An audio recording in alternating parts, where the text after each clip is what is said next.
Hi, welcome to the 2020 UTRGV All-State Etude Clinic on Flute. I'm Dr. Krista Jobson, Professor of Flute at UTRGV, and I'm so excited to share some ideas with you about this year's All-State Etudes. So first, let's talk about F Major by Siegfried Karg-Elert. An interesting story about Karg-Elert. He actually had a friend complain to him that flute etudes were too easy, so his collection of etudes are not. And that's kind of fun for us as flutists. So the first thing you'll notice when you look at the beginning of this is that you're asked to play Allegro alla Handel. And that's indicating that this is going to be in the style of Baroque master George Friedrich Händel. One of the ways that's going to come into play for us as we perform this etude is that all of the dynamic indications, they're going to happen subito, or they're going to happen right away. So in places like measures 5, 6, measure 11, 12, all of these places where you have very sudden dynamic shifts, you'll want to spend some extra time figuring out how to best make that happen. My tip for you is that where you want to play very softly, move your lips forward. Especially you're going to feel that in the lower lip. You're going to think about aiming your air high. It's almost like you're going to kiss the sky. For loud playing, it's going to be the opposite. You're going to move your chin slightly back toward your neck, and you're going to open up your aperture and aim your air slightly downward. And that's going to allow you to get a really rich, loud sound. Another thing to talk about with this etude is the accented notes. You start with accented notes right from the beginning. Now, don't forget, an accent refers to beginning, middle, or end of the note. Well, it refers to the beginning. So these notes do not need to be played too short. They can have a really nice full resonant tone to them, just like you have indicated with the grave il suono indication underneath the very first measure. You've got several mordents. The first one is located in measure 7, right on the downbeat. The way to play these is to play the note that's printed, then one note above in the key, returning back to the note that is printed. So for example, starting in measure 7, this is what those mordents will sound like.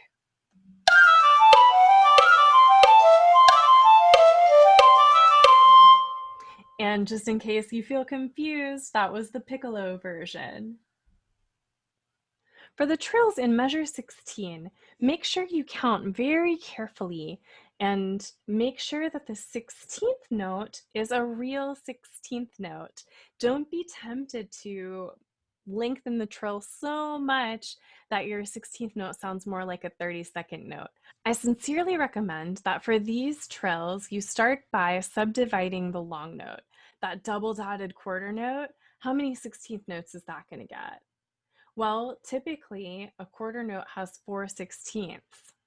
The first dot gives it 2 more, and the second dot gives it 1 more. So altogether, those double dotted quarter notes are going to get 7/16 notes. Let's hear what that would sound like, starting in measure 16 where we have the trills. But instead of playing the trills, we're going to subdivide each long note into all of its 16th note parts.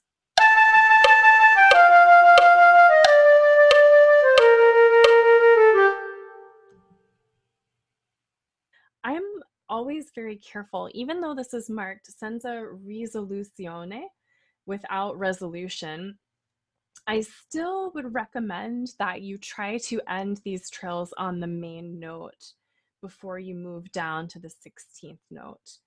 The next thing to talk about in this etude is where to breathe. So as you can see, we have a lot of breath places that I wound up taking.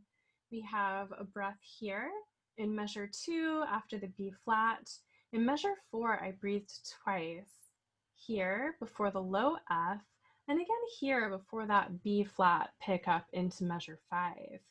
In measure 6, I breathed after this G. Here between measures 8 and 9, you can take a long breath to really set up that second section. In measure 10, I took a breath here before the B flat that's marked tenuto or long. I breathed in between measures 11 and 12, again between measures 12 and 13, and then between measures 14 and 15. In measure 16, I took a breath after the second trill. In measure 17, I breathed between the first two eighth notes, and then again between the D flat and the B flat. You can always take a long breath where you have a rest marked. Here I took a nice little sippy breath before this B natural. And then here in measure 24, I took a breath to set myself up really well for this drum roll that happens. I gave myself a little extra topping off here to really bring it home nice and full at the very end of the etude. These aren't the only breaths that can possibly work in etude number 1, but those are the breaths that worked for me. The other thing I want to mention in particular about this etude is to make sure that you're paying attention to all of the articulations. I mentioned the accents, but you also have staccatos marked here, as well as tenutos. And you want to make sure that you demonstrate to your judging panel that you understand the difference between each of those. And speaking of articulations, let's check out measure 14. A lot of folks accidentally take their slur all the way over to the C, but notice that isn't what karg-elert gives us. The slur should only go to the B. Both the C and the A are marked staccato, and that's the same pattern that you have throughout this measure. So make sure that you articulate that note. That's the fifth note in each group. Make sure that you articulate it. Another thing to pay attention to in etude number 1 is that we have some intervals that we'll want to try to connect. For example, in measure 19, you'll want to bring out this bass line that's delineated by the notes that are separate from the others. And really, this C sharp is a part of that bass line as well. But also, you'll want to make sure that you really connect these other notes. I recommend you focus as well your attention on these upper notes so that you make sure you have a really beautiful sound there. This would be a great place to do some alternate rhythm practicing where you do uneven rhythms, for example, long short or short long. Another place to look at really trying to connect is here in measure 23. We've got kind of the opposite situation here where we've got one note separate from the rest, but it's the fourth note in this case. Just really make sure that you're connecting these three notes. You've got dynamic changes to think about right here. We've got the same story in this measure as well. Make sure that you're really thinking about connecting the three notes that are slurred with your very best sound on all of them. Of course, the very largest leaps in this etude are in measure 25. So to practice this, I suggest that you do some fermata practice on the lower notes. Focus your attention on these. So we're going to make these really long, maybe even with a fermata on each one. And then let yourself practice what it feels like to go up to that upper note by just very subtle lip movements. You're going to have to support with your air, and you're also going to bring your lips slightly forward to get that upper note to happen. As you go higher and higher with your top note, you're going to have to support more and more. So while you see this crescendo for sound in measure 25, you can also think of that as a crescendo for your breath support. Finally, make sure that your flute is in good repair. That probably goes without saying, but you have a lot of low Cs in this etude, and those are going to speak much more readily and more easily for you if you make sure that your flute is in really good working order with no leaks.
Etude number 2, our slow etude this year, it's marked Andante Cantabile, and that means you're going to sing.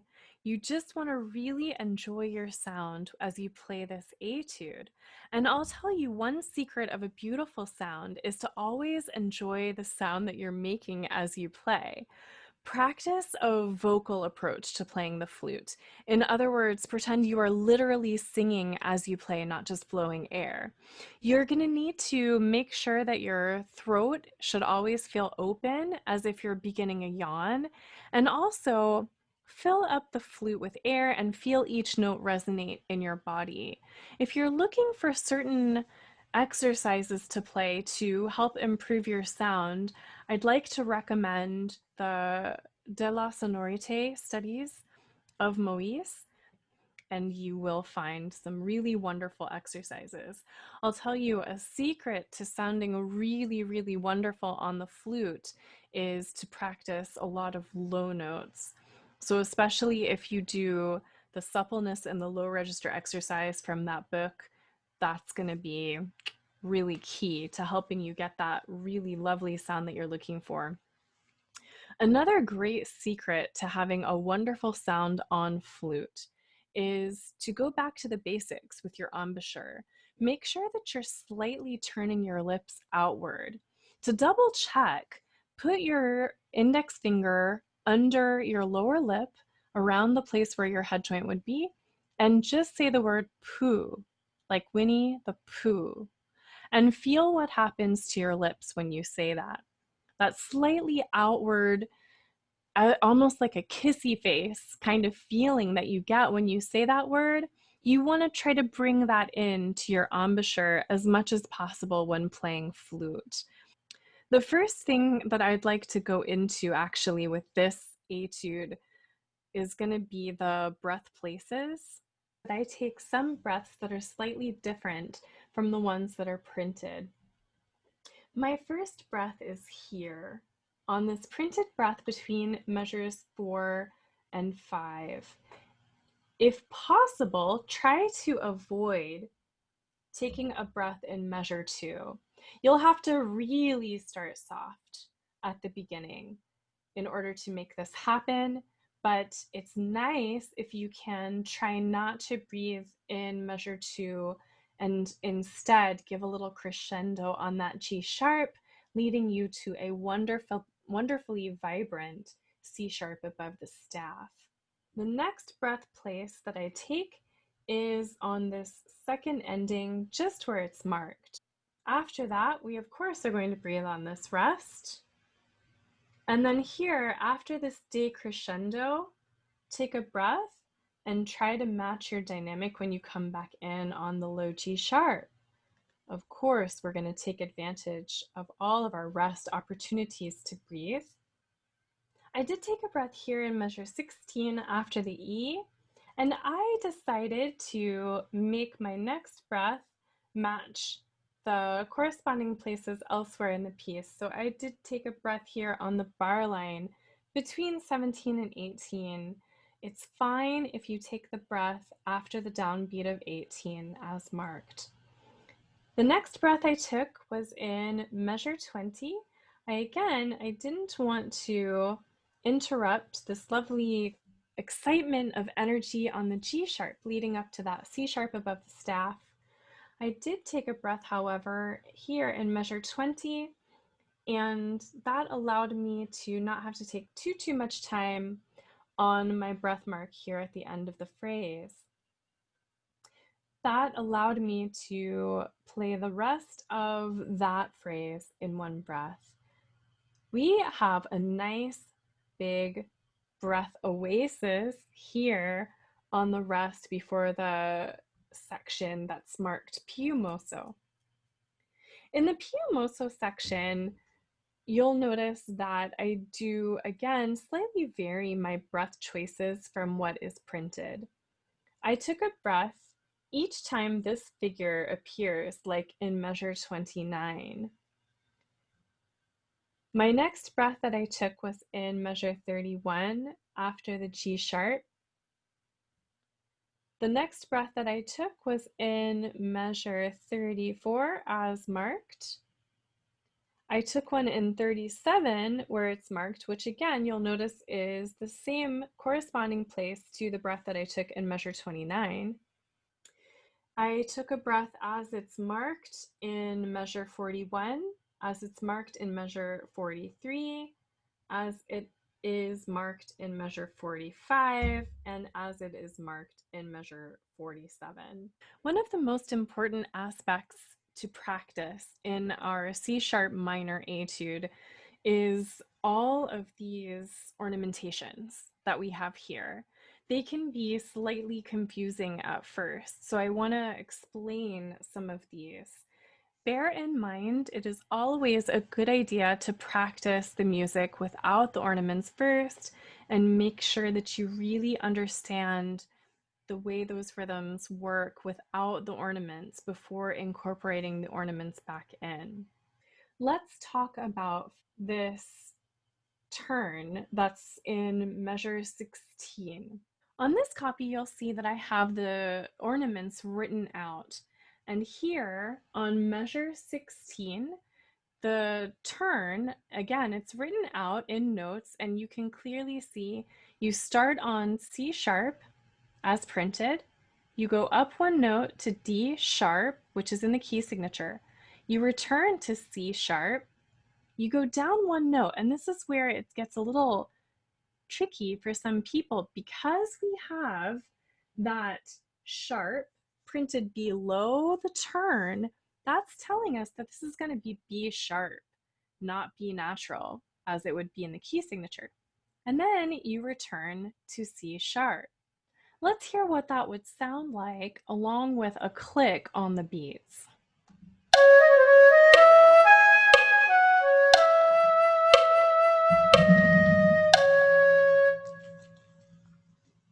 I'd like to take the time to listen to a bit more of this etude from the beginning, just so you can see and hear what all of these grace notes look like if they're written out.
It's always a good idea when you want to practice intonation to use a drone. That way you're practicing in a tonal context. There are many websites and tuners that can provide a sustained pitch of your choosing. I would say for this piece, you're mostly going to do well if you set your drone on C sharp and play along with it. You'll be surprised by how much this can help your intonation. Or you can always come up with your own duets, sort of like the one that I have here with electronic instruments.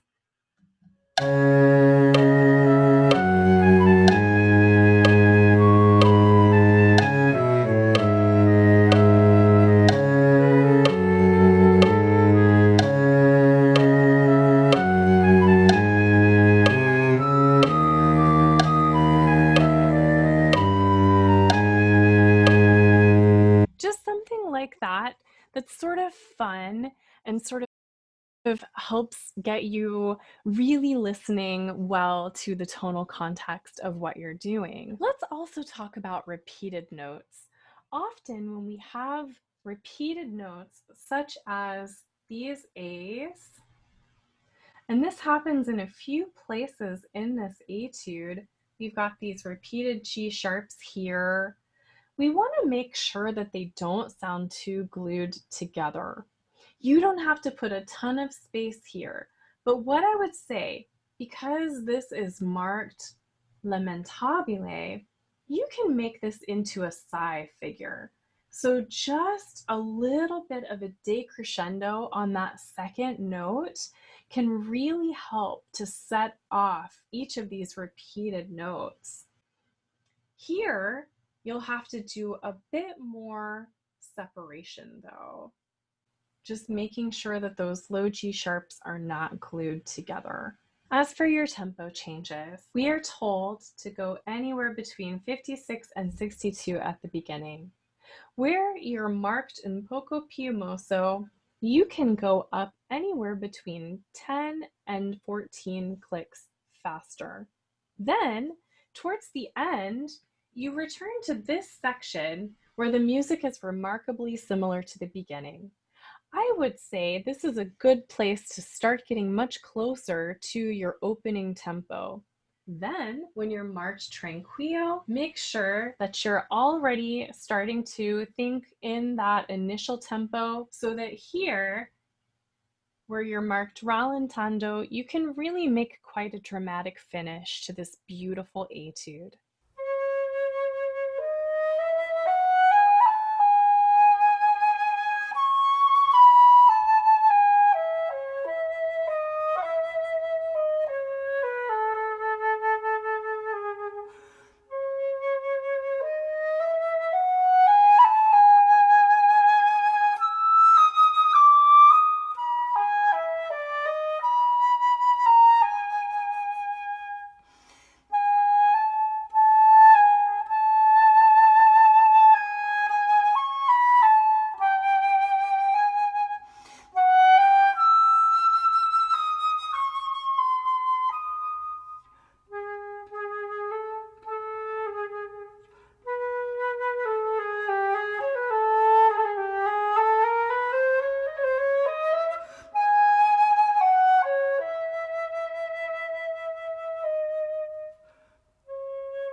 all-region etude this year is especially fun.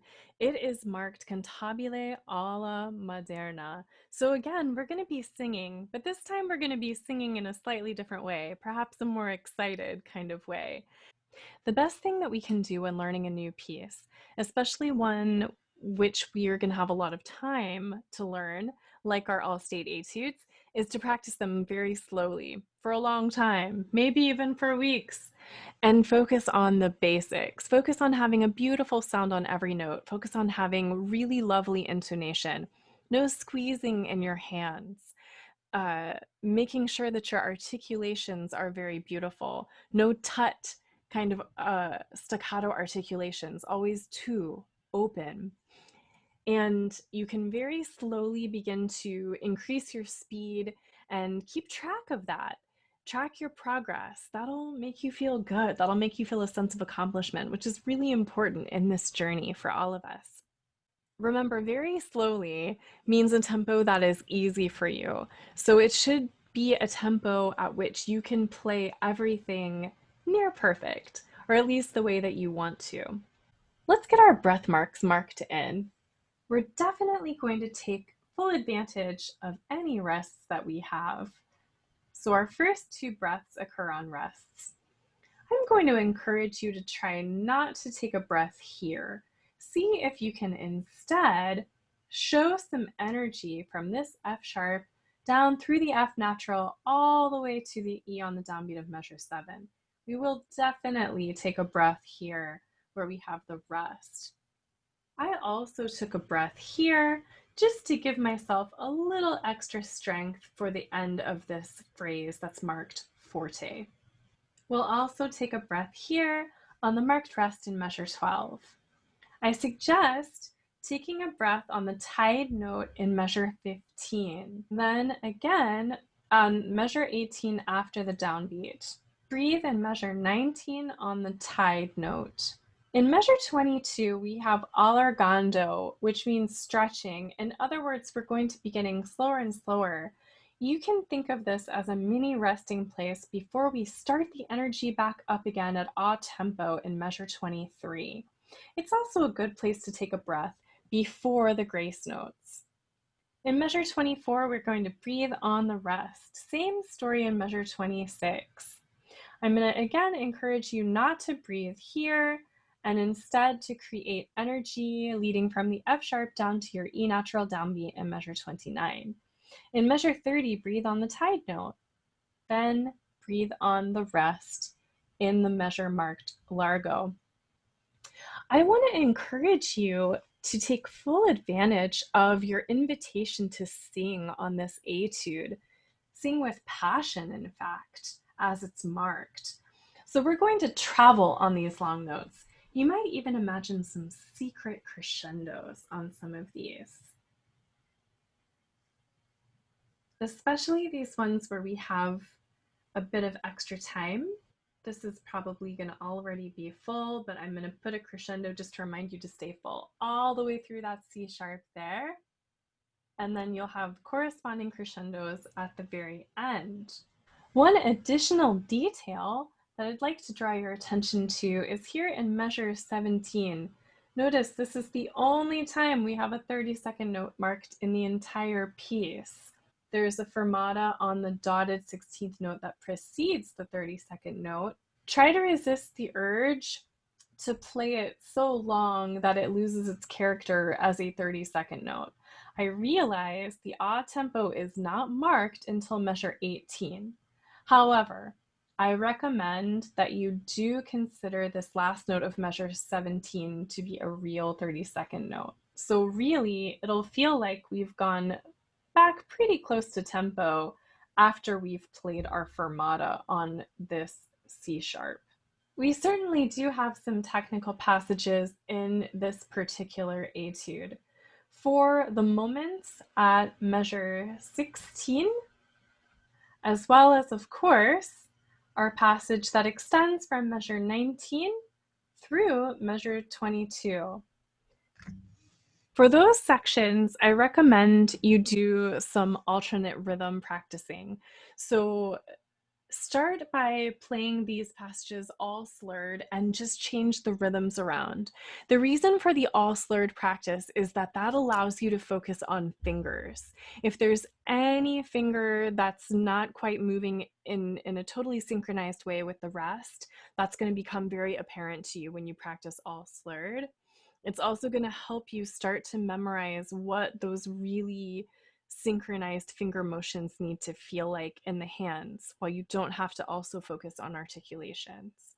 For the alternate rhythm practicing, the most popular one is probably the long, short, long, short, long.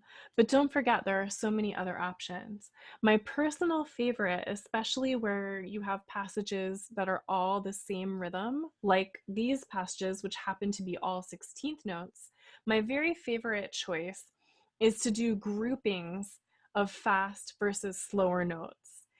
Let me tell you what I mean. For example, in measure 16, rather than playing dee da da da dee ba da ba da like this, you might decide that you want to practice it dee da da da dee ba dee ba dee like that, where beat 1 and beat 3 are at the regular speed and beats 2 and 4 are at half speed.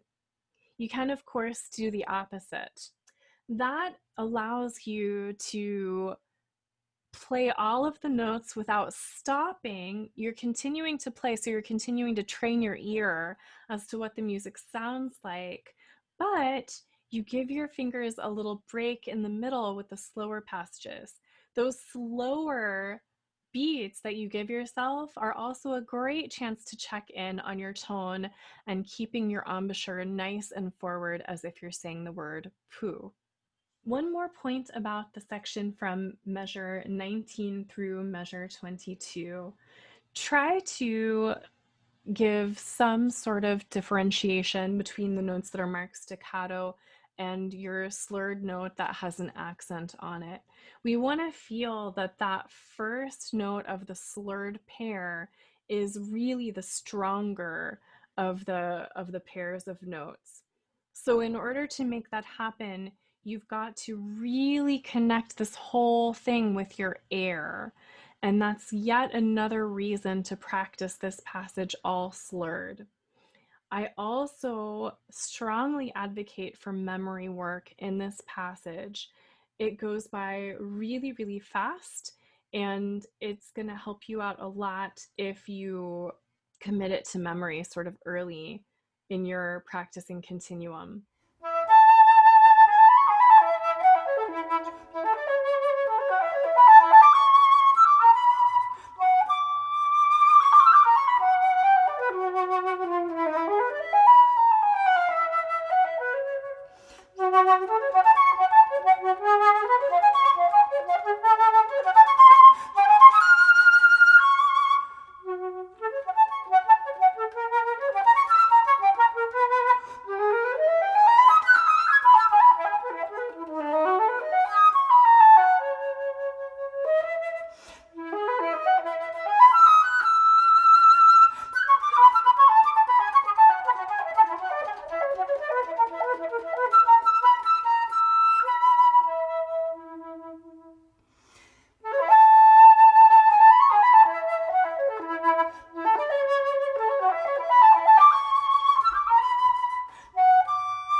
As we get nearer and nearer to the time when the window is going to open up for you to be able to record your audition, you're going to want to put some thought into the equipment that you're going to use to make your recording, as well as the space that you're going to record in. So first, you're able to use the USB microphone. I recommend the AT2020 if you're able to do that.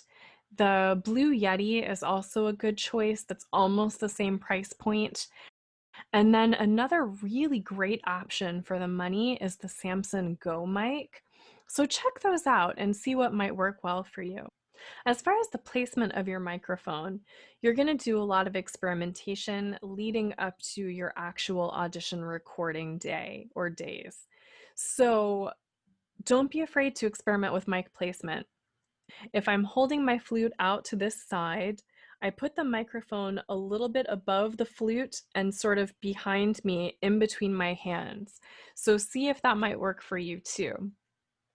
Now let's talk about the room in which you'll record. So if it's possible to close your windows, make sure you can do that so you eliminate as many outdoor sounds as we can. If it's possible that sounds might be coming from other rooms in your house, see if you can get some blankets or pillows, some kind of soft material to put up against the door to muffle those sounds. In general, for flute, you want to have more of a live space. In other words, you want to have more hard surfaces in your room where you're recording. So if you're in a bedroom, for example, you might experiment with opening curtains. You might experiment with removing any carpets or rugs that can be removed from the room, just to give a little bit more reverb to what you're doing. And again, experiment as soon as you take away any of those soft surfaces in the room. Go ahead and do a little test recording and see what you think. See if that has any impact on the sound. I do have some closing thoughts that I want to share with you. For one thing, make sure to have fun. Music is supposed to be fun. This is something that you love after all. So I hope you enjoy this journey. I hope you enjoy this process. And don't forget, everyone feels anxiety. It's nothing bad, it's nothing that reflects poorly on you, and it's nothing that predicts the outcome of the auditions. Feeling anxiety is completely normal, and it means that you care. A good strategy might be to remind yourself that anxiety or feelings of nervousness are your body helping you get ready for something that you're really excited to do. It's your body helping to give you courage. You can also smile. Smiling helps tell your brain that you're relaxed and you're ready. So just smile and see how some of those feelings just melt comfortably away. If you have any questions for me, I hope you will send me an email. My contact information is right here. I am certainly looking forward to hearing from you, and best of luck on your auditions.